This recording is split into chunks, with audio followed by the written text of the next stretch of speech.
Welcome to Hard Talk. I'm Stephen Sacker. The Israeli-Palestinian conflict is, at its heart, a story of two peoples and one land. Both see history as their justification, which means an historian who appears to change sides inevitably becomes a figure of enormous controversy. So it is with my guest today, Israeli historian Ilan Pappe, who says the record shows that the Jewish state is racist, born of a deliberate program of ethnic cleansing. Now, not surprisingly, he's widely reviled in his home country. Has his anti-Zionism undermined his academic integrity?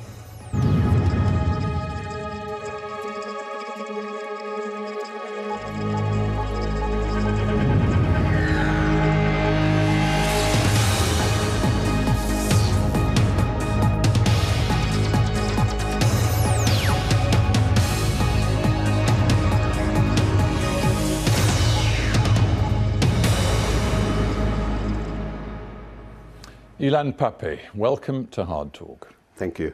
You are an Israeli, but for the best part of a decade you've lived in a sort of self-imposed exile in the UK, and yet you still seem intellectually drawn to Israel. You still write about Israel. So try and characterize for me your feelings for your home country today. I think the best way of explaining what I feel is to differentiate between a state and a country, and a state and a regime. I was born in the country, which is Israel and Palestine. I am very attached to the people there. I'm very worried about its future, but I am very opposed to the ideological regime that governs the life of everyone who lives there between the River Jordan and the Mediterranean. You say opposed to the regime, implying in a way that there's something about the particular colour of the government of the day, but surely it's not the regime you're opposed to, it is the founding ideology of the country, that is Zionism. You are an anti-Zionist, you reject Zionism. That is true. When I say the regime, I mean that successive governments were all loyal to the same ideological foundation. And indeed, I find the idea that in a country where half of the people are not Jewish, a state cannot be founded on the basis of ethnic exclusivity or supremacy.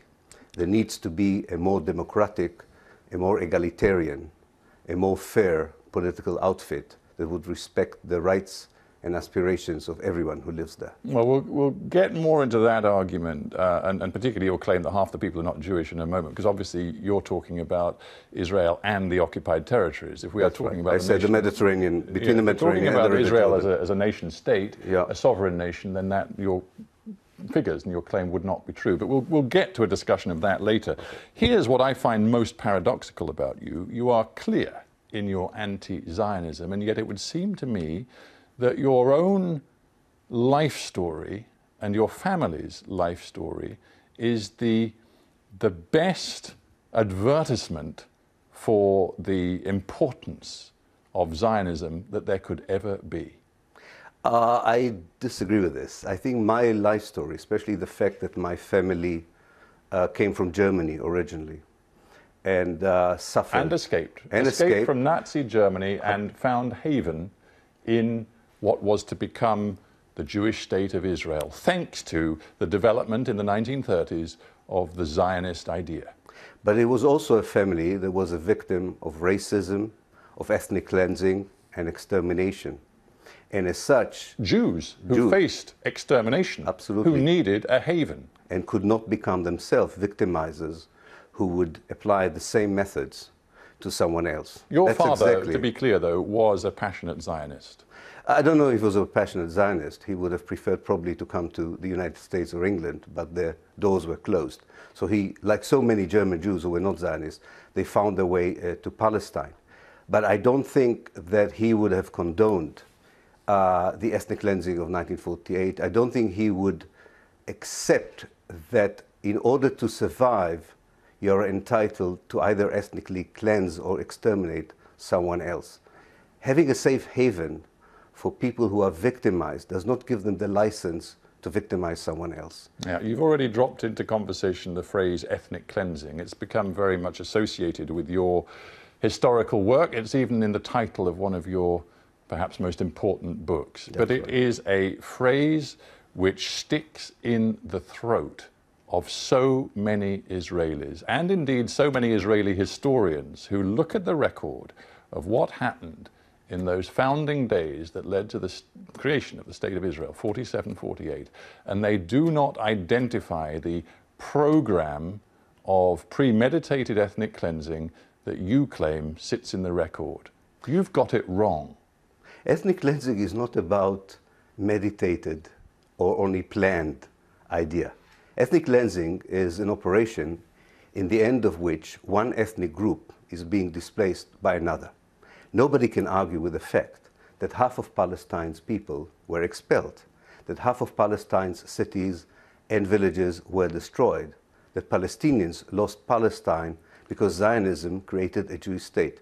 This is, by even the most conservative definition, an act of ethnic cleansing. But the issue of meditation or premeditation is absolutely central to your portrayal of what Israel is, how it came to be. Other historians who were with you in that group of revisionists who emerged in the late 1980s, Benny Morris I'm thinking of, they don't dispute anything you've just said about the facts that so many hundreds of thousands, about 700,000 Arabs were forced to flee their homes as the Jewish agency established what was to become Israel, the Jewish state. That's not in dispute. What you say, though, is that there were meetings in which Ben-Gurion and his key advisors planned this operation. And they say, no, understand that war is tough. In the heat of battle, things happen. But it was ad hoc, it was not premeditated, and in some cases, local commanders could be blamed, certainly not all of it down to Ben-Gurion's plan. If this is so, one has to answer a very simple question. Why were half of the people who became Palestinian refugees were already expelled before the war even started? By the 15th of May 1948, the whole urban space of Palestine was de-Arabized. The Palestinians lost the urban space. By the 15th of May, before one Arab soldier entered the land of Palestine, hundreds of thousands of Palestinians were evicted by force from the countryside. Now, the evidence, I think, is quite clear.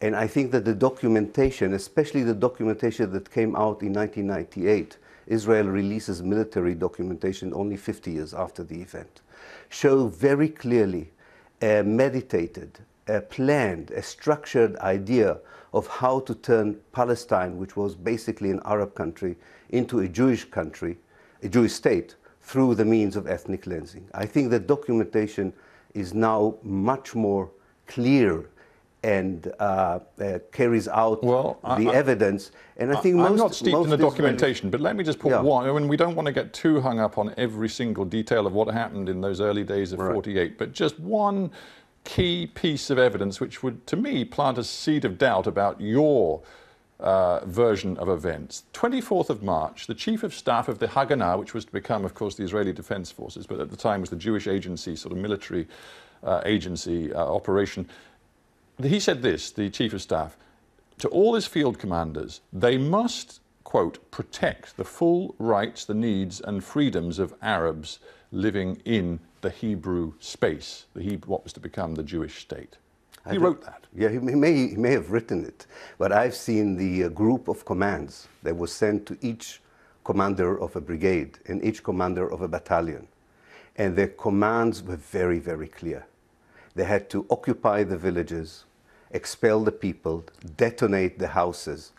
And these commands came at the 1st of April. So I don't know what he wrote 7 days before, but I think what really is important now is that we are also now exploring the oral history of 1948 from the Jewish side. And maybe because they are old and are very close to their deathbed, commanders of the Haganah are now admitting that their mission was to cleanse Palestine from the Palestinians. I don't know why people find it so difficult to believe. This was the major point of Zionism, was to cleanse the land. If I may interrupt for a second, this was also an existential war. It was clear in 1948 that unless the Jews fought and held this space, they could be exterminated. And in the end, as Benny Morris, who for a long time was your sort of historical collaborator, but is now, it has to be said, your historical sort of nemesis, Benny Morris says, look, in this sort of war, stuff happens, really bad stuff happens, but in the end, it can be justified. The Jews did what they had to do. It's amazing. We're talking of what possibly the Palestinians could have done to the Jews, and this is really flimsy history. This is not serious history. To write a book of what could have happened is really bad. I'm writing a book of what had happened, and what had happened is a crime against humanity. Ethnic cleansing is a crime against humanity. The Zionist movement was founded for very good reasons. What it did in 1948 is unforgivable, is unacceptable. Let's keep perhaps a sense of context, because everything we're discussing right now, as this conversation continues, we're going to bring up to the present day. It all matters and it all connects. I mean, let's have some perspective. Benny Morris says, I don't know if you challenge this, that maybe 800 or 1,000 Palestinian civilians ended up dying. Either they were extrajudicially killed, they were executed, killed by what Jewish agency military operatives. But he says, compare that with what we see happening in the world today in some of the conflicts not so very far from Israel, in Syria, in Iraq, in other places too. I mean, the numbers of casualties compared with some of the conflicts we see around the world, he's used the phrase small potatoes. Yes, for him it's small potatoes.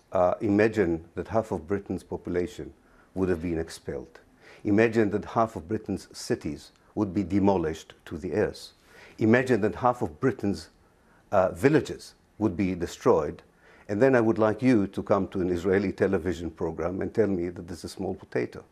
A lot of this is about ideology, though, isn't it? A lot about it is about human suffering. Well, this is about human suffering created by people who up to now are immune from international condemnation for the crimes that they have committed and are committing. Well, here's what you said in 1999. In a moment of great honesty, you said to a Belgian newspaper, I admit, my ideology influences my historical writing, but so what?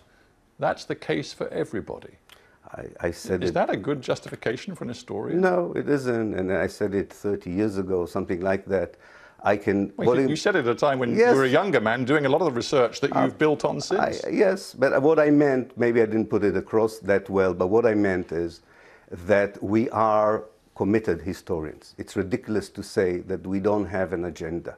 That doesn't mean that we don't have to be professional. That doesn't mean that we don't correct mistakes if we make mistakes. But definitely it would be ridiculous to say that we don't have a moral agenda. That's what I meant. But it plants a seed of doubt in some people's minds, and let's say particularly in Israeli minds, about the fairness with which you approach not just historical events, but also events much more contemporary. I'm going to bring it up to date now, because this isn't just a history conversation. You're a commentator and a big thinker on the way Israel operates today. In the summer of 2006, when Israeli military forces were pounding Gaza after renewed rocket attacks into the state of Israel. 2008. Well, I think this was actually in 2006. I mean, there have been various assaults, but this one was in 2006. You said this, in the name of Holocaust memory, let us hope the world will not allow the continued genocide in Gaza to continue. As an historian, how could you link Holocaust memory, alleged Israeli genocidal action in Gaza? How could you do that? By observing very, very closely what is being done by Israel. Genocide? Ghettoizing people, starving them, not allowing them to get basic commodities, checking every shipment that goes into Gaza for how many calories. Wait a minute. For how many calories? People know what is happening around Gaza. They can put their own interpretation on it, but they do know that thousands, millions of Palestinians are not being killed by the Israelis. Genocide is the elimination of an ethnic grouping or a people. You're an historian. You have to use words carefully. You have to respect words, don't you? I do respect words. And that's why I succeeded in convincing most people that what happened in 48 is ethnic cleansing, and what happens ever since 1948 is the ethnic cleansing of Palestine. Now, I use the term incremental genocide. I think that if you ghettoize people and you starve them and you check how many calories can they have in order to survive, in the long term, this could turn into a genocidal operation.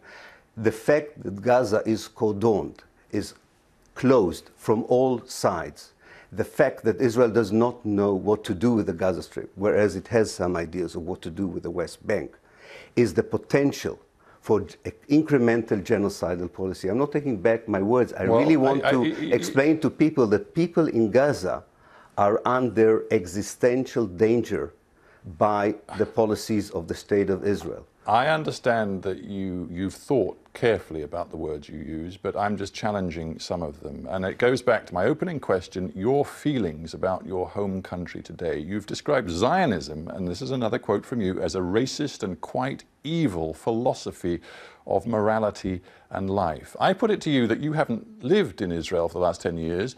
You are still preoccupied with what Israel is, but anybody who visits Israel, do you think they really come away feeling that they are living in a country that is driven by a quite evil philosophy? If they are, first of all, I've been in Israel in the last 10 years, half of the time, every year, so I'm still there as much as I'm here. Secondly, if you look at Zionism from the perspective of those who are not Jewish, and especially from the Palestinian perspective, then you understand what I'm talking about. Well, let's talk about the Palestinians or the Israeli Arabs who are citizens of the State of Israel. They were polled recently. It was quite interesting in the Jerusalem Post.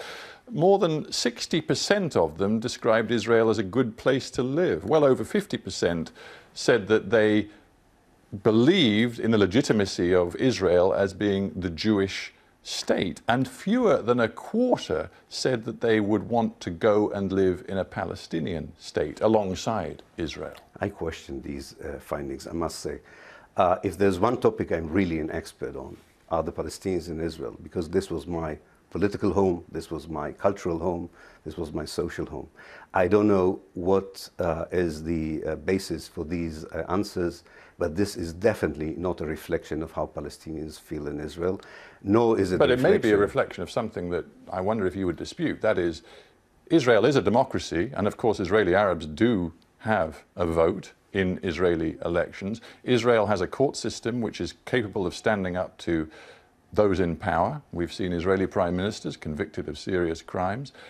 There is a basic commitment to civil society, democracy in Israel, which is not seen in the Palestinian territories right now, not seen in any Arab nation that neighbors Israel, and surely the Israeli Arabs are capable of seeing that too. No, they can't see that. 93% of the land is exclusively Jewish in Israel. Palestinians are not allowed to build new settlements, new villages. They're not allowed to expand the cities.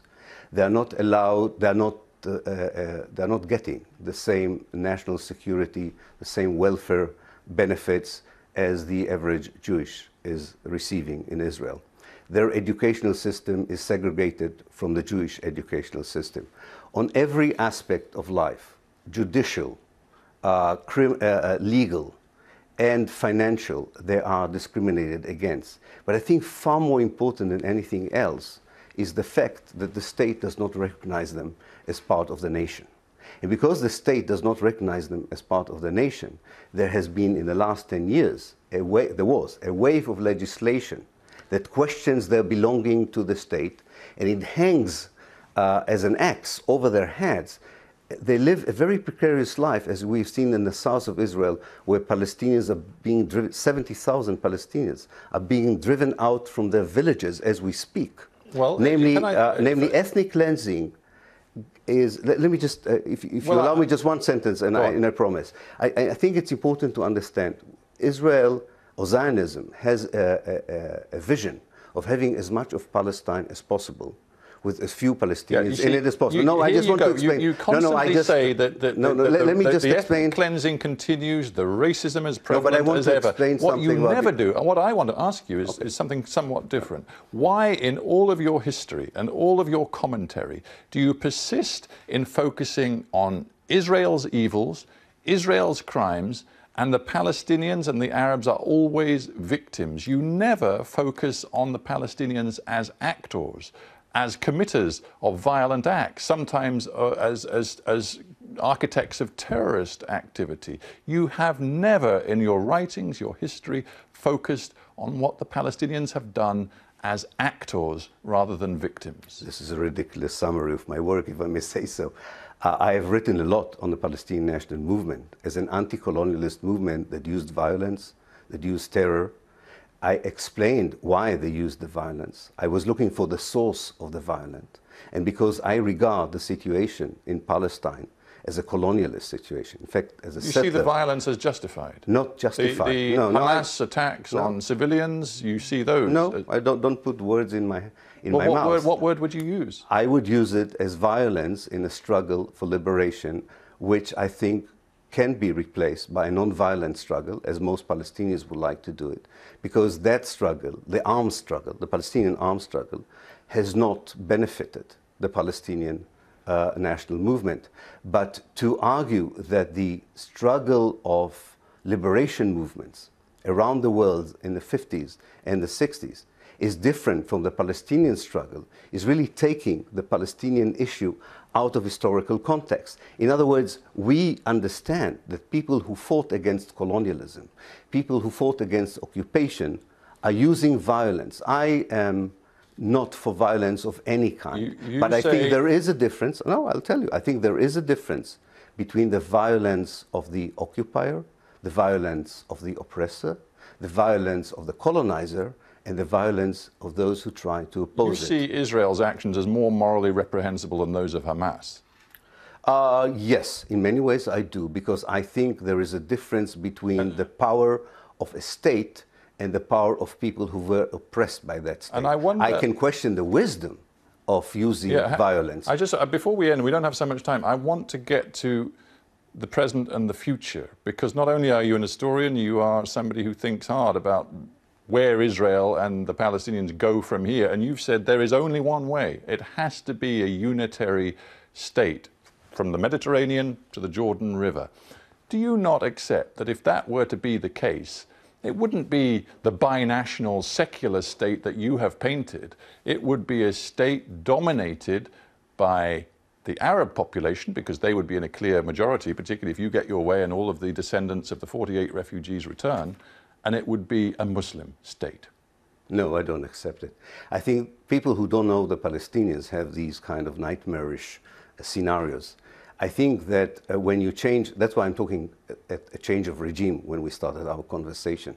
When you gradually change a regime which is not democratic, contrary to the way you portrayed it, which is really like an apartheid state, and you make it more and more democratic in an evolutionary way, you get a state that represents much more faithfully the aspirations of all the ethnic groups. I'm inclined to ask you whether you have spent 1 second considering the import of what has happened in Syria, what is happening in Iraq today, and indeed what has happened in Gaza in recent years. Does that mean nothing to you? A lot. It means to me that all the political outfits, including the State of Israel, that were created by the force of colonialism, not by the wishes of the people, are collapsing in front of our eyes. Now, if we are lucky, this would be replaced by a more authentic and a more reasonable political outfit that would represent more faithfully what people want. If we are not lucky, we will have the bloodshed that we have in Iraq and in Syria. And we have to end there. Ilan Pappe, thanks for being on Hard Talk. Thank you very much. Thank you.